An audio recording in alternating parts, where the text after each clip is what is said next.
artinya kita jauh lah dengan Nabiullah Yusuf alaihissalam kalau dari sisi banyak hal sih selain dari sisi fisik.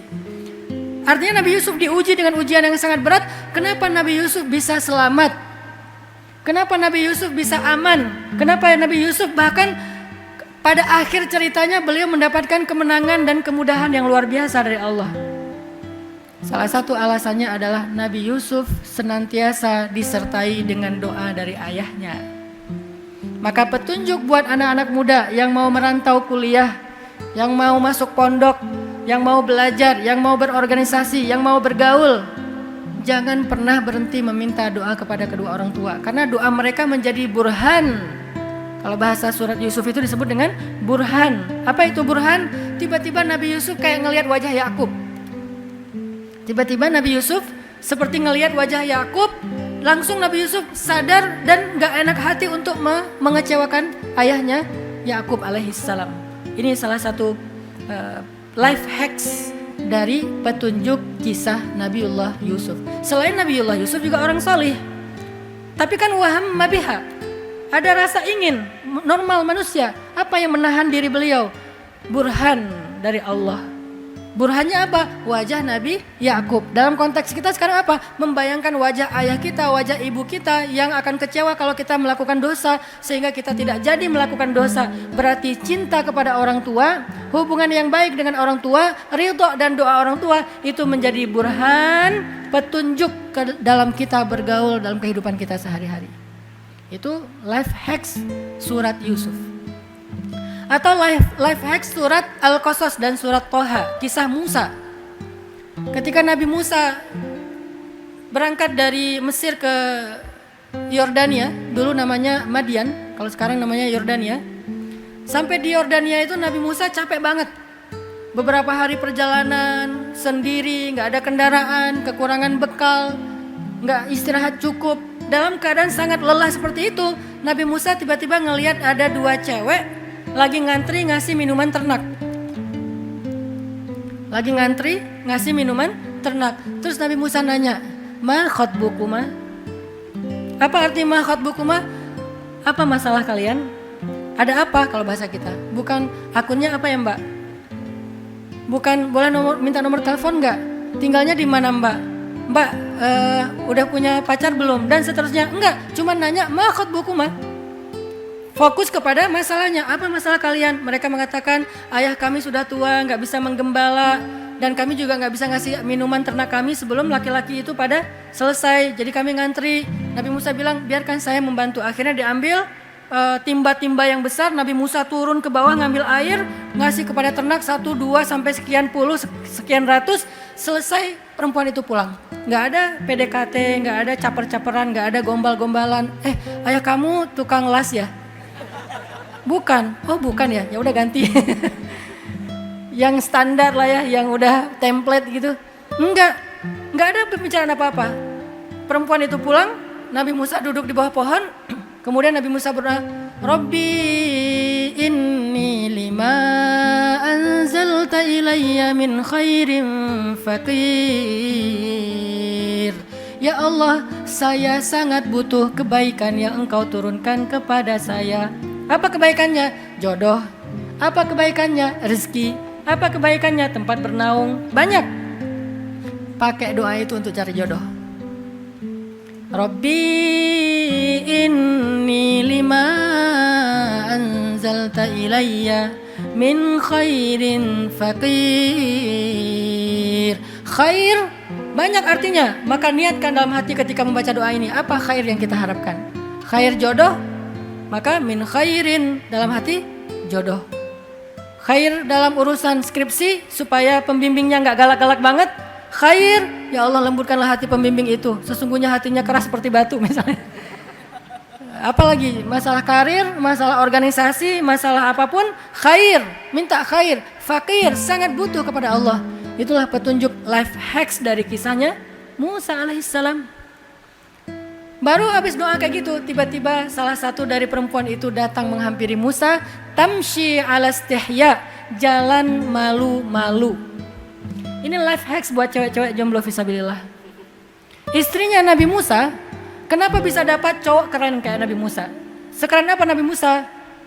Nabi Musa itu dikenal dengan istilah qawiyun amin, kuat dan amanah. Amanah di sini artinya bertanggung jawab sebagai suami, nggak mentelantarkan keluarga. Dia seorang suami ideal, ayah yang ideal, family man banget. Kalau kuat, orangnya itu berusaha, nggak mudah menyerah, bekerja keras dan seterusnya. Kenapa perempuan ini begitu beruntung mendapatkan imam seperti Nabiullah Musa?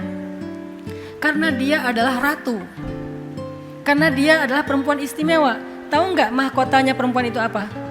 Mahkotanya perempuan al-haya, sifat malu.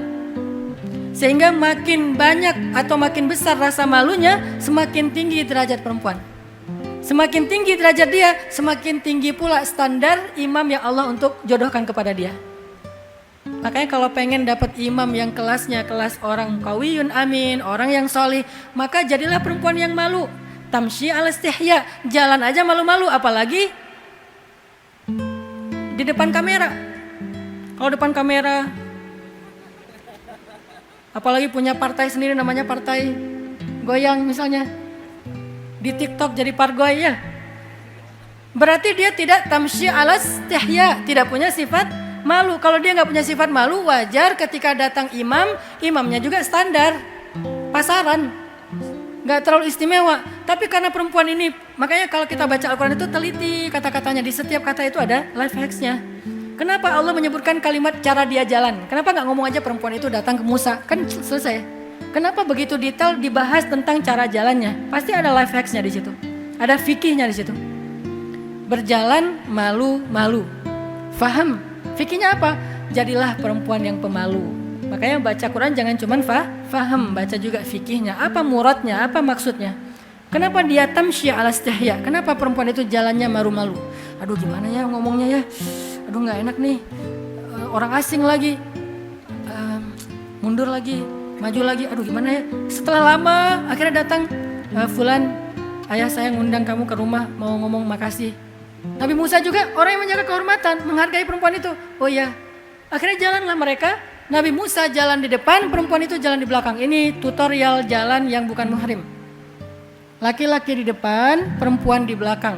Karena kalau perempuan di depan, laki-laki di belakang akan membahayakan pandangan laki-laki. Apalagi pas naik eskalator di mall. Sampai segitu life hacks Al-Quran. Jadi kalau ada cewek naik eskalator, kalian jangan nempel di dua anak tangga. Tutorialnya tuh jangan hanya tutorial pandemi, beri jarak 4 anak tangga misalnya ya. Kan tutorial pandemi ya, bagus kan? Ini ada yang juga tutorial Al-Quran. Kalau bisa agak jauh supaya kita tidak langsung melihat tubuh perempuan yang ada di depan kita. Walaupun dia berhijab. Tapi kan pandangan laki-laki itu tembus pandang. Mau kalian pakai sarung goni apa segala macam tembus. Gak perlu dia pakai kacamata yang 3D atau apa, itu udah tembus tuh. Basirah banget kalau dalam bab itu. Kasyaf langsung. Makanya dijaga jaraknya. Laki-laki di depan, perempuan di belakang. Tapi kan gak tahu rumah Ustaz, memang udah di Sherlock. Kan Nabi Musa gak tahu rumahnya perempuan itu di mana. Gimana caranya? Kan gak ada Sherlock dulu. Tinggal dikasih tahu setelah 100 meter belok kanan. Di perempatan ngambil yang kiri. Kan gitu ya, tinggal dikasih tahu dari belakang, Mas belok kiri, belok, Mas belok kanan, belok. Mereka menjaga sama persis seperti keadaan ketika Sayyidah Aisyah pulang bersama dengan Sofwan bin Mu'attal dalam sebuah perjalanan gara-gara Sayyidah Aisyah ketinggalan rombongan. Nggak ada satu kata pun yang mereka bicarakan. Sayyidah Aisyah duduk di atas onta, Sofwan berjalan di bawahnya sambil menarik onta, tapi Sofwan nggak noleh ke belakang sedikit pun, nggak nanya, Mbak mau mampir di warung Padang dulu, lapar kan? Gak apa-apa saya yang traktirin. Enggak sama sekali. Diam sepanjang jalan. Itu aja masih kena fitnah sama orang munafik. Padahal udah diam loh, sangat menjaga muru'ah. Udah menjaga kehormatan. Tapi ternyata bisa juga. Artinya inilah sifat perempuan yang layak untuk seorang Nabi Musa alaihissalam. Dia jalan malu-malu, dia ngomong malu-malu. Akhirnya Nabi Musa datang ke rumahnya. Pas datang ke rumahnya, ini ada adegan lagi nih. Setelah ayahnya bicara dengan Musa, ayahnya ke belakang ngomong sama putrinya ngomong gini, ya abati, istajir, wahai ayah, pekerjakan dia. Inna khaira man istajarta al-qawiyul amin. orang yang paling baik untuk engkau pekerjakan adalah orang yang qawiyun amin. Secara fahmun, secara ilmu faham, kan perempuan ini lagi ngasih tahu laki-laki itu qawiyun amin ya. Tapi ayahnya bukan seorang yang fahim, tapi faqih. Ayahnya ngerti, oh anaknya tertarik dengan laki-laki tersebut. Itu bahasa elegannya. Kalau bahasa standar kita, ayah nikahin dia sama aku dong. Itu ideal banget tuh, calon ini aku banget, Jungkook banget lah pokoknya. Mirip Jungkook, udah Musa pasti lebih keren daripada Jungkook. Tapi dia gak ngomong ya ayah nikahin aku sama dia kayaknya suami ideal, ayah aku udah follow dia loh. Tapi mintain dia untuk fallback dong, gak ngomong sevulgar itu. Kenapa? Mereka orang yang elegan, ngomongnya itu dengan bahasa kode. Yang hanya bisa difahami dengan fikhun, tidak dengan fahmun. Apa fahmunnya? Kata anaknya, dia laki-laki yang kuat dan amanah. Pekerjakan dia untuk menggantikan ayah mengurus ternak. Itu fahmun. Tapi fikhunnya, ternyata anak saya untuk pertama kalinya memperhatikan laki-laki dan ini laki-laki yang layak untuk dia. Kayaknya dia berkenan. Langsung ayahnya maju lagi ke depan, ngomong, wahai Musa, maukah engkau menikahi salah satu dari putriku? Lihat adegan dialog Al-Quran yang sangat elegan. Gak ada dialog vulgar yang sederhana, gak ada, semuanya elegan. Dalam elegan itulah kita membaca sejarah. Bacalah sejarah dengan karakter sejarah. Jangan hanya dengan karakter kekinian. Akhirnya kita salah paham terhadap sejarah. Bacalah sejarah dengan karakter sejarah. Dengan tabiat sejarah. Dengan kultur sejarah. Ternyata sejarah Nabi Musa dan istrinya adalah sejarah tentang elegannya seorang perempuan. Maka bagi para jomblo, laki-laki ada Nabiullah Yusuf alaihissalam, Musa alaihissalam. Bagi perempuan, istrinya Musa alaihissalam. Dan juga seorang perempuan yang sangat hebat yang bernama Sayyidah Maryam di dalam surat Maryam. Wadhkur fil kitabi Maryam idin tabadat min ahliha makanan syarqiyya fattakhadhat min dunihim hijaba فأرسلنا إليها روحنا فتمثل لها بشرا سويا قالت. Apa katanya Maryam ketika ketemu cowok keren? Dan cowok ini Malaikat Jibril menjelma sebagai basyaron sawiya. Allah aja bilang gitu. Apa arti basyaron sawiya? Laki-laki yang sangat ideal. Hidungnya ideal, matanya ideal, tubuhnya ideal. Ideal banget lah pokoknya. Ideal itu artinya sempurna. Yang bilang laki-laki itu sempurna siapa? Allah. Bukan fans, bukan followers. Allah langsung. Dan Allah itu standarnya tinggi. Sehingga ketika Allah bilang ideal, itu benar-benar sempurna cowoknya. Fatamassala laha basyaran sawiya. Maka datanglah malaikat menjelma sebagai laki-laki yang keren. Terjemahan anak muda. Terus apa kata Sayyidah Maryam? Bukan wow, bukan. Kata-kata Sayyidah Maryam apa? Qalat inni a'udzu birrahmani minka in kunta taqiyya. Bahasa sederhananya, Sayyidah Maryam malah bilang a'udzubillah. Bukan bilang alhamdulillah, masya Allah, subhanallah. Ngomongnya apa? A'udzubillah. Dengan bahasa yang lebih lembut. A'udzubirrahman minka in kunta taqiyya. Aku berlindung kepada Allah yang Maha Pengasih dari engkau jika engkau takut kepada Allah. Ini solehahnya Sayyidah Maryam. Sayyidah Maryam itu hampir gak kenal cowok. Kecuali ayahnya Imran, pamannya Zakaria, ponakan atau ya ponakannya sepupunya Yahya dan anaknya Aisyah. Di list kontaknya itu nggak banyak cowok. Itu saking terjaganya ifahnya Sayyidah Maryam. Sehingga ketika datang cowok, Sayyidah Maryam itu bukan kayak anak pondok yang baru keluar terus kayak panik gitu ya. Ternyata di luar sana banyak cowok-cowok keren. Enggak, beliau orang yang ifahnya terjaga. A'udzubirrahman.